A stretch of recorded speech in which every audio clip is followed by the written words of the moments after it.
কি গো বন্ধুরা, কেমন আছো সবাই? আজকে আমি বানাবো খুব সহজ আর খুব টেস্টি দই ভেটকি। তাহলে চলো শুরু করা যাক। আমি এখানে 3 পিস ভেটকি মাছ নিয়েছি। ওর মধ্যে দিয়ে দিয়েছি টক দই, পেঁয়াজ, আদা, রসুন, কাঁচা লঙ্কার পেস্ট, নুন, হলুদ আর ধনে গুঁড়ো। আচ্ছা, তোমরা এখানে চাইলে কিন্তু লঙ্কা গুঁড়ো দিতে পারো। আমি যেহেতু আমার আগের অনেক রান্নাতেই বলেছি আমার বাড়িতে কেউ লঙ্কা গুঁড়ো খায় না, তো সেজন্য আমি লঙ্কা গুঁড়ো দিইনি। মাছটা আমি ম্যারিনেট করে 1 ঘন্টা মতো রেখে দিয়েছি।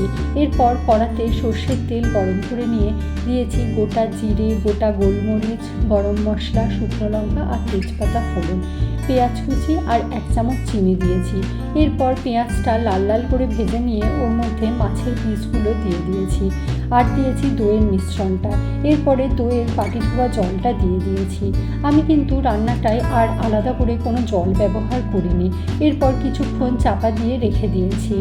একবার ঢাকনাটা খুলে মাছের পিসগুলো উল্টে দিয়েছি, তারপর আবার কিছুক্ষণের জন্য চাপা দিয়ে দিয়েছি। এরপর ঢাকনা খুলে যখন মনে হয়েছে যে না হয়ে গেছে, তখন ওপর থেকে সর্ষের তেল ছড়িয়ে নামিয়ে নিয়েছি। তোমরাও এটা বাড়িতে বানিয়ে খেও, কেমন?